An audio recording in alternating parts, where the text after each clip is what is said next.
मेरा प्यारा परिवारजन नमस्कार। मन की बातको अर्को एपिसोडमा मैले तपाईहरू सबैसँग देशको सफलता, देशवासीहरूका सफलता, उनीहरूको इन्स्पायरिङ लाइफ जर्नी तपाईहरूसित साझा गर्ने अवसर पाएको छु। हिजो आज मैले प्राप्त गरेका धेरै जसो पत्र अनि सन्देशहरू मुख्य गरी दुईवटा विषयमाथि अधिक छन्। पहिलो विषय हो चन्द्रयान 3 को सफल ल्यान्डिङ अनि दोस्रो विषय दिल्लीमा G20 को सफल आयोजन। मैले देशको हरेक भागबाट, समाजको हरेक वर्ग, सबै उमेरका मानिसहरूबाट अनगिन्ती पत्रहरू प्राप्त गरेको छु। चन्द्रयान 3 को ल्यान्डर चन्द्रमामा अवतरण गर्न लाग्दा करोडौं मानिसहरू विभिन्न माध्यमहरूबाट एकैसाथ यस घटनाको पल पलको साक्षी बनिरहेका थिए। इसरोको युट्युब लाइभ च्यानलमा 80 लाख भन्दा अधिक मानिसहरूले यस घटनालाई हेरे। यो आफैमा एक रेकर्ड हो। यसले चन्द्रयान 3 सँग करोडौं भारतीयहरूको लगाव कति गहिरो छ भन्ने देखाउँछ। चन्द्रयानको यस सफलतामा हिजो आज देशमा एउटा धेरै शानदार क्विज कम्पिटिसन चलिरहेको छ। प्रश्न प्रतियोगिता अनि यसलाई नाम दिइएको छ चन्द्रयान 3 महाक्विज। माइगभ पोर्टलमा आयोजित यस कम्पिटिसनमा अहिलेसम्म 15 लाख भन्दा अधिकले भाग लिइसकेका छन्। माइगभको शुरूआतपछि कुनै पनि क्विजमा यो सबैभन्दा ठूलो पार्टिसिपेसन हो। म त तपाईहरूलाई यो पनि भन्छु, यदि तपाईले अहिलेसम्म यसमा भाग लिनु भएको छैन भने ढिलो नगर्नुहोस्। अझै 6 दिन बाँकी छ। यस क्विजमा भाग लिनुहोस्। मेरा परिवारजन, चन्द्रयान 3 को सफलतापछि G20 को भव्य आयोजनले प्रत्येक भारतीयको खुशीलाई दोब्बर बनायो। भारत मण्डपम त आफैमा सेलिब्रिटी जस्तै बनिसकेको छ। मानिसहरू त्यहाँ सेल्फी खिचिरहेका छन् अनि गर्वका साथ पोस्ट पनि गरिरहेका छन्। भारतले यस समिटमा अफ्रिकन युनियनलाई G20 को फुल मेम्बर बनाएर आफ्नो नेतृत्व क्षमतालाई प्रमाणित गरेको छ। तपाईलाई थाहै छ, जुन समयमा भारत धेरै समृद्ध थियो त्यस समय हाम्रो देश अनि विश्वमा सिल्क रूटको धेरै चर्चा थियो। यो सिल्क रूट व्यापार कारोबारको प्रमुख माध्यम थियो। अहिले आधुनिक समयमा भारतले G20 मा अर्को इकोनोमिक करिडोरको सुझाव दिएको छ। त्यो हो India middle east Europe economic corridor. यो करिडोर भविष्यका 100औं वर्षसम्म विश्व व्यापारको आधार बन्नेछ अनि यो करिडोरको सूत्रपात भारतको भूमिमा भएको हो भन्ने इतिहासले सधैँ सम्झना राख्नेछ। मित्रहरू, G20 को अवधि भारतको युवा शक्ति यस आयोजनसित कसरी संलग्न भए भन्ने बारेमा आज विशेष चर्चा हुन आवश्यक छ। वर्षभरि देशका अनेकौं युनिभर्सिटीजमा G20 सम्बन्धी कार्यक्रमहरू आयोजना गरियो। अब यस श्रृंखलामा अर्को एक्साइटिङ प्रोग्राम दिल्लीमा हुन गइरहेको छ, G20 युनिभर्सिटी कनेक्ट प्रोग्राम। यस प्रोग्रामको माध्यमबाट देशभरिका लाखौं युनिभर्सिटी स्टुडेन्ट्स एक अर्कासँग जोडिनेछन्। यसमा IITs, IIMs, NITs अनि मेडिकल कलेजेस जस्ता धेरै प्रतिष्ठित संस्थाहरूले पनि भाग लिनेछन्। म चाहन्छु यदि तपाई कलेज स्टुडेन्ट हुनुहुन्छ भने 26 सेप्टेम्बरको दिन हुने यो कार्यक्रम अवश्य हेर्नुहोस् अनि यसमा सहभागी हुनुहोस्। भारतको भविष्यबारे, युवाहरूको भविष्यबारे यस कार्यक्रममा धेरै रोचक कुराहरू हुन गइरहेका छन्। म आफै पनि यस कार्यक्रममा सहभागी हुनेछु। मलाई पनि हाम्रा कलेज स्टुडेन्टसँग संवादको प्रतीक्षा छ। मेरा परिवारजन, आजदेखि 2 दिनपछि अर्थात 27 सेप्टेम्बरको दिन विश्व पर्यटन दिवस हो। कतिपयले पर्यटनलाई केवल घुमफिरका रूपमा मात्र हेर्छन्, तर पर्यटनको एउटा ठूलो पक्ष रोजगारसँग सम्बन्धित छ। भनिन्छ कुनै पनि सेक्टरले न्यूनतम इन्भेस्टमेन्टमा अधिकतम रोजगार सिर्जना गर्छ भने त्यो टुरिज्म सेक्टर नै हो। टुरिज्म सेक्टरको वृद्धिमा कुनै पनि देशप्रतिको गुडविल अनि आकर्षणले धेरै म्याटर गर्छ। विगत केही वर्षमा भारतप्रतिको आकर्षण धेरै बढेको छ अनि G20 को सफल आयोजनपछि भारतप्रति विश्वका मानिसहरूको इन्ट्रेस्ट अझ बढेको छ। साथीहरू, G20 मा 1 लाख भन्दा अधिक डेलिगेट्स भारत आएका थिए। उनीहरू यहाँको विविधता, भिन्न भिन्न परम्परा, भिन्न भिन्न प्रकारका खानपिन अनि हाम्रा धरोहरहरूसँग परिचित हुन पाए। यहाँ आएका डेलिगेट्सले आफूसँग जुन रमाइला अनुभवहरू लिएर गएका छन् त्यसबाट टुरिज्मको अझ विस्तार हुनेछ। तपाई सबैलाई थाहा छ भारतमा कति धेरै वर्ल्ड हेरिटेज साइट्स छन् अनि तिनीहरूको संख्या लगातार बढ़िरहेको छ। केही दिन अघि मात्रै शान्तिनिकेतन अनि कर्नाटकको पवित्र होयसडा मन्दिरलाई वर्ल्ड हेरिटेज साइट्स घोषित गरिएको थियो। यस अद्भुत उपलब्धिका लागि म सबै देशवासीहरूलाई बधाई दिन्छु। मैले सन् 2018 मा शान्तिनिकेतन जाने सुअवसर पाएको थिएँ। शान्तिनिकेतनसित गुरुदेव रविन्द्रनाथ टेगोरको सम्बन्ध रहेको छ। गुरुदेव रविन्द्रनाथ टेगोरले शान्तिनिकेतनको मोटो एक प्राचीन संस्कृत श्लोकबाट लिएका थिए। त्यो श्लोक हो यत्र विश्वम भवत्येक निडम, अर्थात जहाँ एउटा सानो गुणमा सम्पूर्ण संसार समाहित हुन सक्छ। युनेस्कोको विश्व धरोहर सूचीमा समावेश गरिएका कर्नाटकका होयसडा मन्दिरहरू 13औं शताब्दीको उत्कृष्ट आर्किटेक्चरका लागि परिचित छन्। यी मन्दिरहरूलाई युनेस्कोबाट मान्यता प्राप्त हुनु पनि मन्दिर निर्माणको भारतीय परम्पराको सम्मान हो। भारतमा अब वर्ल्ड हेरिटेज प्रपर्टिजको कुल संख्या 42 पुगेको छ।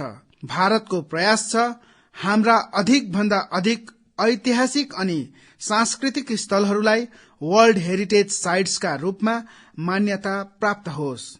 म तपाईहरू सबैलाई आग्रह गर्दछु, जब तपाईहरू कतै घुम्न जाने योजना बनाउनुहुन्छ भारतको विविधताको दर्शन गर्नुहोस्। भिन्न भिन्न राज्यहरूको संस्कृति बुझ्नुहोस्। हेरिटेज साइट्स हेर्नुहोस्। यसबाट तपाई आफ्नो देशको गौरवशाली इतिहाससँग परिचित मात्र हुनुहुने छैन, स्थानीय मानिसहरूको आमदानी बढाउने महत्वपूर्ण माध्यम पनि बन्नुहुनेछ। मेरा परिवारजन, भारतीय संस्कृति एवं भारतीय संगीत अहिले ग्लोबल भइसकेका छन्।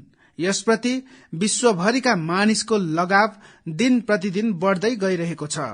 म तपाईहरूलाई एकजना प्यारी छोरीको प्रस्तुतिको एउटा छोटो अडियो सुनाउँछु। चकच्चालपालं कचत्कण्ठमालं शरच्चन्द्रभालं महादैत्यकालं नभो नीलकायं तुरावारमायं सुपद्मसहायं भजेऽहं भजेऽहम्।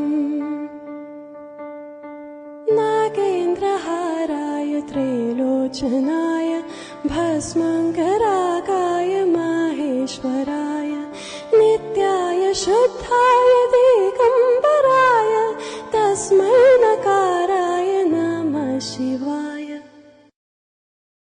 यो सुनेर तपाई पनि छक्क पर्नुभयो, होइन?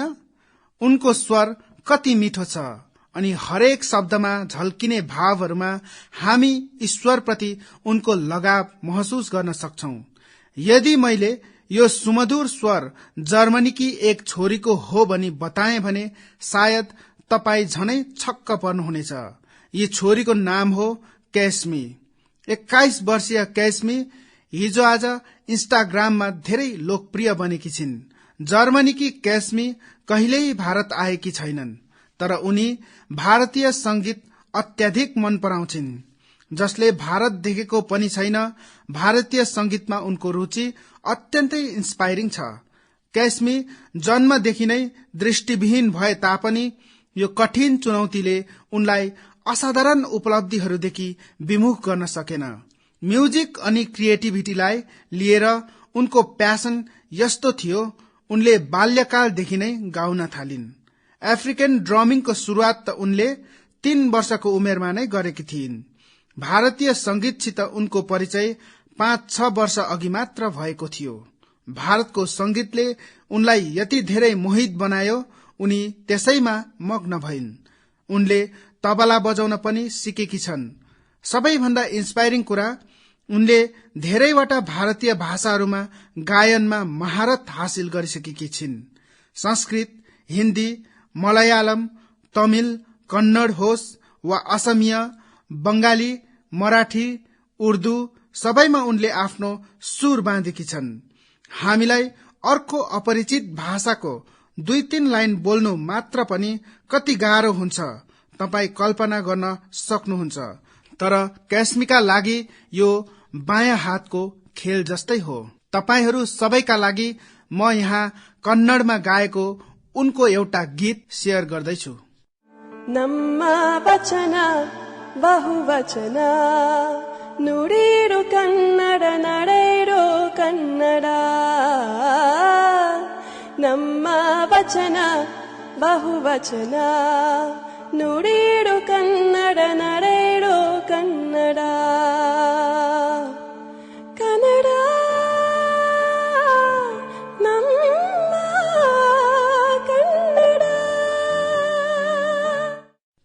भारतीय संस्कृति र संगीत प्रति जर्मनीको क्यास्मीको लगावको म हृदयदेखि प्रशंसा गर्छु।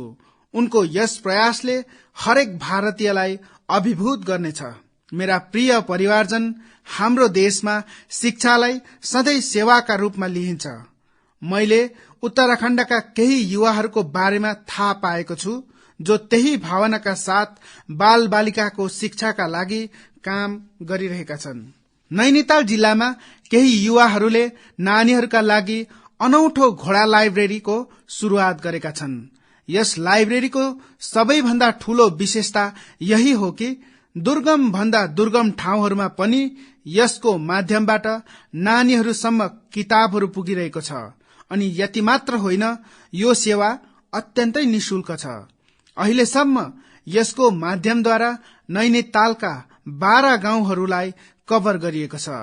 नानीहरूको शिक्षासित सम्बन्धित यो असल काममा सहयोग गर्नका लागि स्थानीय मानिसहरू पनि निकै अघि आइरहेका छन्। यस घोडा लाइब्रेरीको माध्यमबाट यो प्रयास गरिँदैछ कि सुदूरका गाउँहरूमा बस्ने नानीहरूलाई स्कूलका किताबहरू बाहेक कविताहरू, कथाहरू अनि नैतिक शिक्षाका किताबहरू पनि पढ्ने अवसर मिलोस्। यो अनौठो लाइब्रेरी नानीहरूले पनि धेरै मन पराइरहेका छन्। साथीहरू, मलाई हैदराबादमा लाइब्रेरीसित सम्बन्धित एक यस्तै नै अनौठो प्रयासको बारेमा थाहा लागेको छ।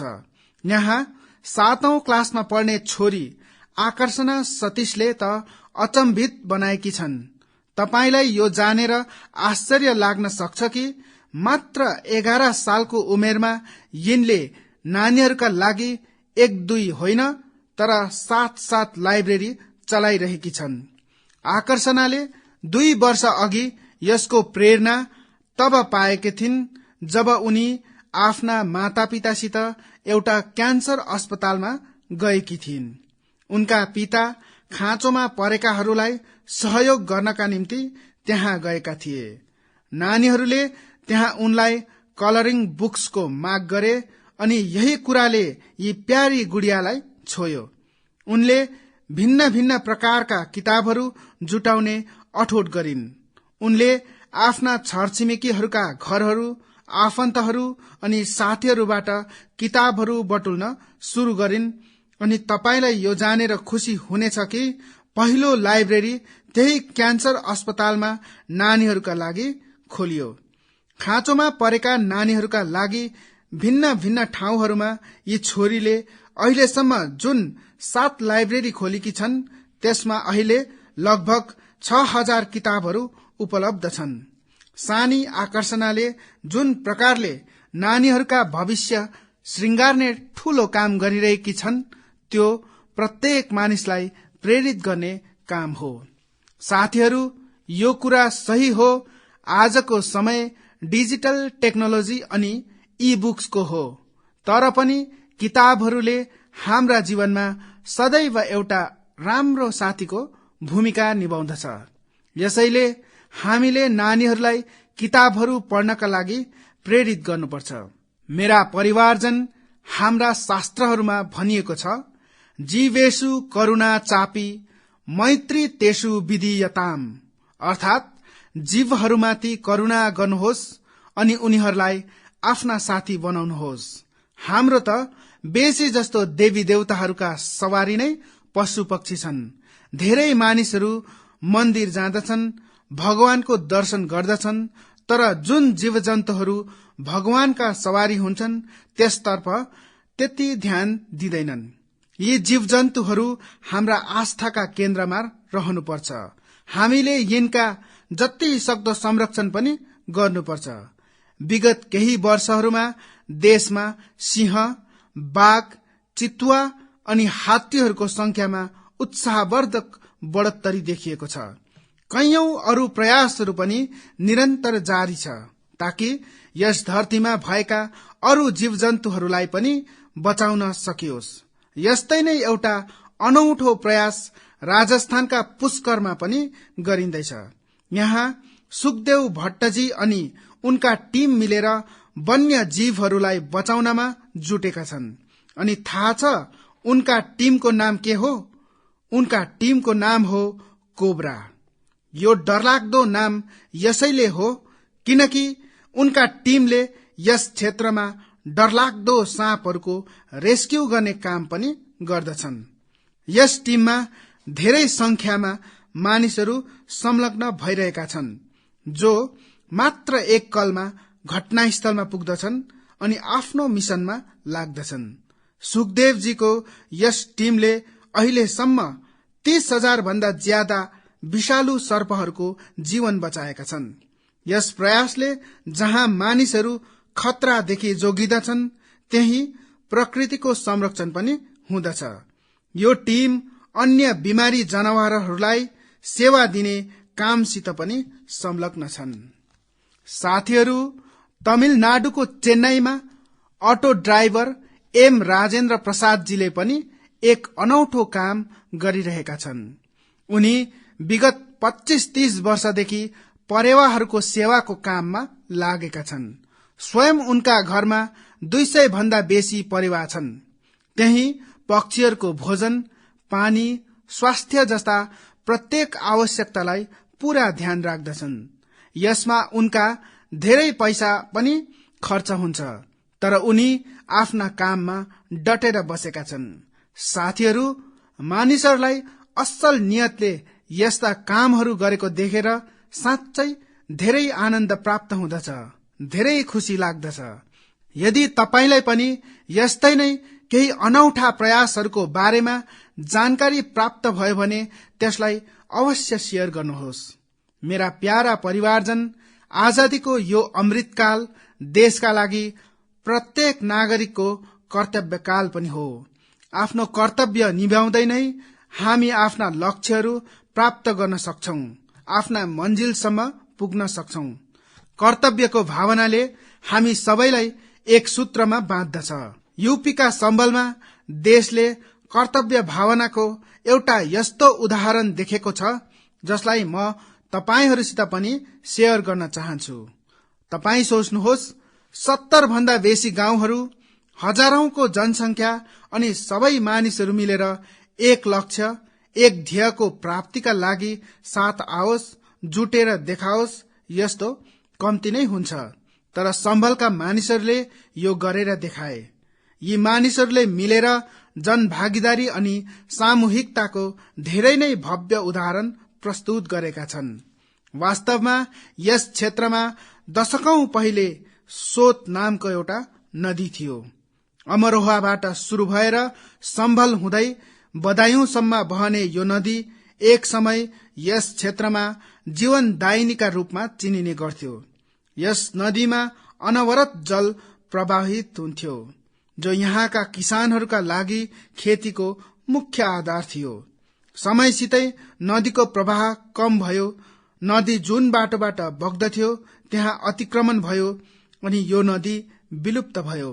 नदीलाई आमा मान्ने हाम्रो देशमा सम्भलका मानिसहरूले यस सोत नदीलाई पनि पुनर्जीवित गर्ने संकल्प लिए। पछिल्लो वर्ष दिसम्बरमा सोत नदीको कायाकल्पको काम 70 भन्दा अधिक ग्राम पञ्चायतहरूले मिलेर शुरू गरे। ग्राम पञ्चायतहरूका मानिसहरूले सरकारी विभागहरूलाई पनि आफूसित सम्मिलित गरे। तपाईहरूलाई यो जानेर खुसी लाग्नेछ, सालको पहिलो 6 महिनामा नै यी मानिसहरूले 100 किलोमिटर भन्दा अधिक बाटोको पुनरुद्धार गरिसकेका थिए। जब वर्षाको मौसम शुरू भयो तब यहाँका मानिसहरूको परिश्रम सफल भयो अनि सोत नदी पानीले भरिएर आयो। यहाँका किसानहरूका लागि यो खुशीको एउटा ठूलो अवसर बनेर आएको छ।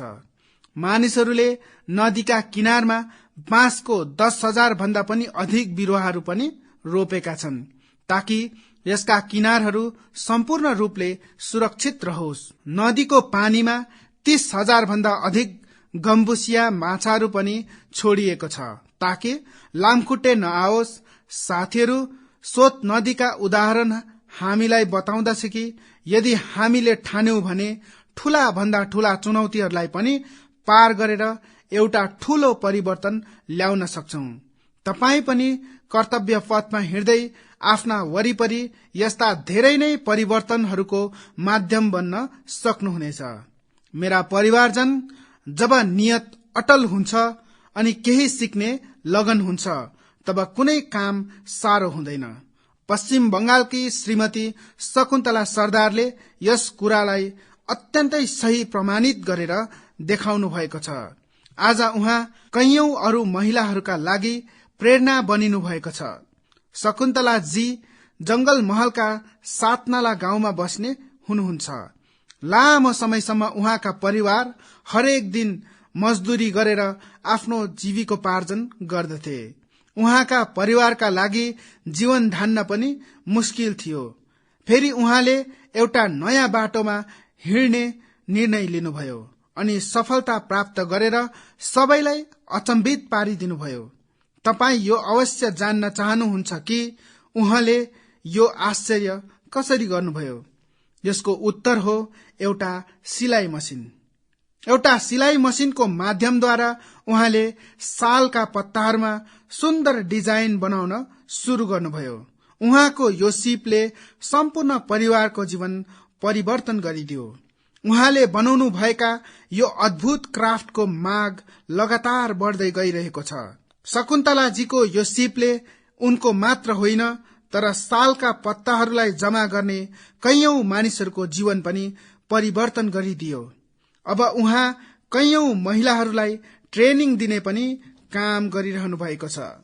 तपाई कल्पना गर्न सक्नुहुन्छ, एक परिवार जो कुनै समय मजदुरी माथि निर्भर थियो, अहिले स्वयं अरूहरूलाई रोजगारका लागि प्रेरित गरिरहेको छ।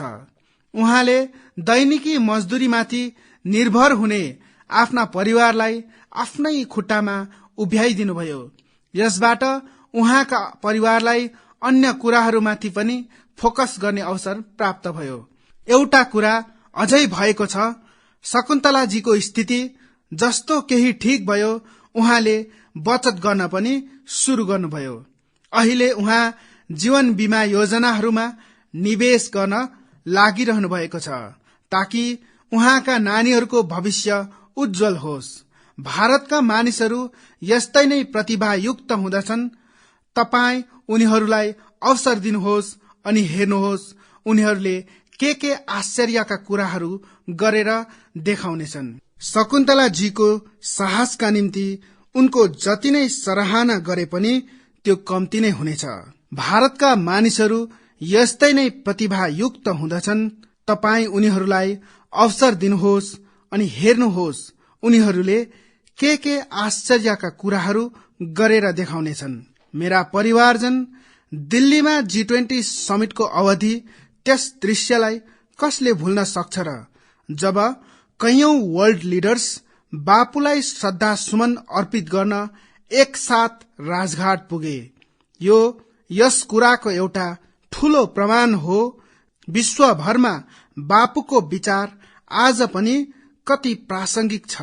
मलाई यस कुराको पनि खुशी छ कि गान्धी जयन्तीलाई लिएर सम्पूर्ण देशमा स्वच्छतासित सम्बन्धित धेरै कार्यक्रमहरूको प्लान गरिएको छ। केन्द्र सरकारका सबै कार्यालयहरूमा स्वच्छता ही सेवा अभियान पूर्ण जोशमा जारी छ। इन्डियन स्वच्छता लीगमा पनि धेरै राम्रो भागीदारी देखिरहेको छ। आज म मन की बातको माध्यमद्वारा सबै देशवासीलाई एक आग्रह पनि गर्न चाहन्छु। 1 अक्टोबर अर्थात आइतबार बिहान 10 बजे स्वच्छतामाथि एउटा ठूलो आयोजन हुन लागिरहेको छ।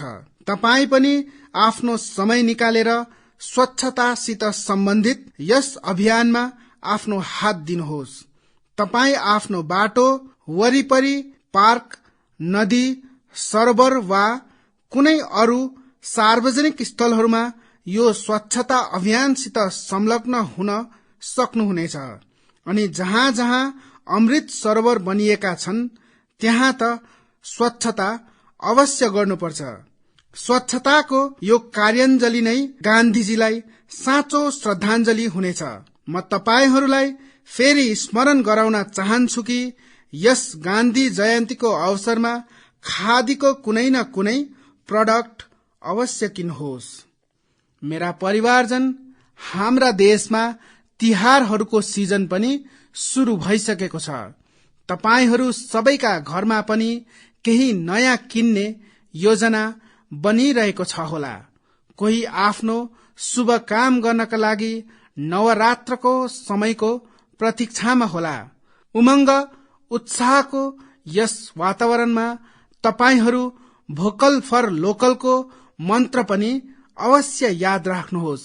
जहाँसम्म सम्भव हुन्छ तपाई भारतमा बनिएका सामानहरू किन्नुहोस्, भारतीय प्रोडक्ट उपयोग गर्नुहोस् अनि मेड इन इन्डिया सामान नै उपहार दिनुहोस्। तपाईको सानो खुसी अरू कसैका परिवारका लागि धेरै ठूलो खुसीको कारण बन्नेछ। तपाईले जुन भारतीय सामान किन्नुहुन्छ त्यसको सीधा लाभ हाम्रा श्रमिकहरू, मजदुरहरू, शिल्पकारहरू अनि अन्य विश्वकर्मा भाइ बहिनीहरूलाई प्राप्त हुनेछ। आजकल त धेरै स्टार्टअप्सले पनि स्थानीय प्रोडक्ट्सलाई प्रोत्साहन दिइरहेको छ। तपाईहरूले स्थानीय सामानहरू किन्नुभयो भने स्टार्टअप्सका यी युवाहरूलाई पनि लाभ प्राप्त हुनेछ। मेरा प्यारा परिवारजन, मन की बातमा आज यति नै। अघिल्लो चोटि जब तपाईहरूसित मन की बातमा भेट्नेछु तब नवरात्रि अनि दशहरा बितिसकेको हुनेछ। तिहारहरूको यस मौसममा तपाईहरू पनि उत्साहपूर्वक प्रत्येक पर्व मनाउनुहोस्। तपाईहरूको परिवार खुसी रहोस्, मेरो यही कामना छ। यी पर्वहरूको तपाईहरूलाई धेरै धेरै शुभकामना। तपाईहरूसित फेरि भेट हुनेछ अझै नयाँ विषयहरूसित, देशवासीहरूका नयाँ सफलताहरूसित। तपाई आफ्नो सन्देश मलाई अवश्य पठाउँदै गर्नुहोस्। आफ्नो अनुभव शेयर गर्न नभुल्नुहोस्। म प्रतीक्षा गर्नेछु। धेरै धेरै धन्यवाद। नमस्कार।